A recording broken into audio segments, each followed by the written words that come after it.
Un nouveau projet vient enrichir la palette des initiatives du ministère de l'Agriculture, de l'Élevage et de la Pêche.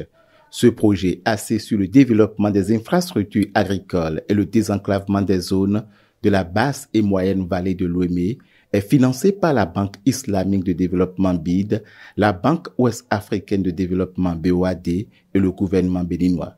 Son objectif principal est d'améliorer la sécurité alimentaire des populations locales grâce à l'aménagement des périmètres irrigués, la création des voies d'accès et la construction d'infrastructures socio-économiques. Toute ma gratitude aux maires des différentes communes concernées par ce projet qui ont travaillé intimement avec l'équipe de formulation de ce projet pour qu'il soit mis en orbite ce jour. Je voudrais aussi, surtout, dire ma reconnaissance et tous mes remerciements à vous, Monsieur le ministre de l'Agriculture, de l'Élevage et de la Pêche, pour la confiance placée à l'équipe de l'UGP que j'ai l'honneur de coordonner. Je peux d'ores et déjà confirmer notre engagement à œuvrer inlassablement pour l'atteinte des objectifs de ce projet.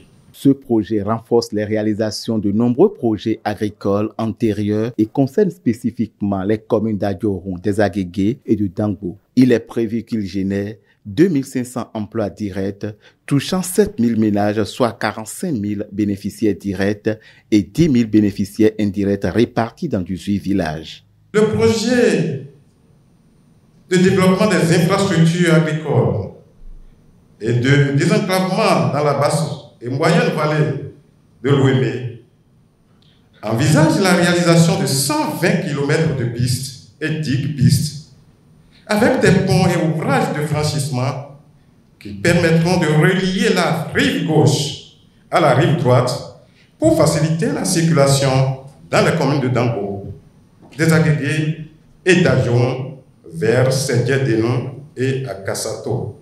C'est ici le lieu de vous témoigner notre gratitude pour tout ce que vous faites pour l'agriculture dans notre pays et plus particulièrement pour cette gigantesque initiative de mise en œuvre d'un projet aussi révolutionnaire qui va améliorer les conditions de vie de notre communauté. Ce projet, qui est l'émanation de la volonté du gouvernement béninois, est conforme à la vision stratégique de la Banque islamique de développement et en cohérence avec le plan Joliba 2021-2025 de la BOAD pour la croissance inclusive et la prospérité des populations.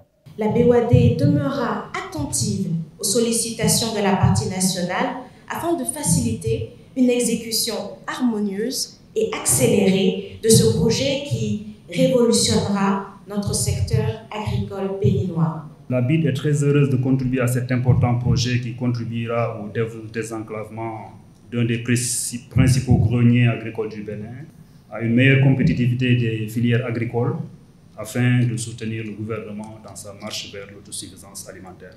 Pour le ministre Gaston Dossoui, cette initiative marque une avancée significative dans les filières du riz, du maïs, du poisson et du maraîchage. Société civile, c'est le moment plus que jamais d'être très regardant dans les mécanismes de mise en œuvre de ce projet. Le contrôle citoyen doit être régulier, mais objectif. Et nous allons utiliser toutes les armes à notre possession pour aider à ce que ce projet soit mis en œuvre de manière systématique, régulière, et que nous ayons consommé les ressources avant terme. Chers partenaires, tout en vous remerciant pour la contribution que vous apportez, j'invite tous les acteurs à donner de soi-même pour que ce projet soit une réussite et que nous fassions reculer les limites de la pauvreté. Nous faisons reculer les limites de notre enclavement pour qu'en fait nos populations tirent profit de ce que nous allons faire. Le coût total du projet est estimé à 95 milliards de francs CFA avec une contribution de 66 milliards de francs CFA de la BID, de 42 milliards de la BOAD et de 983 millions du Bénin.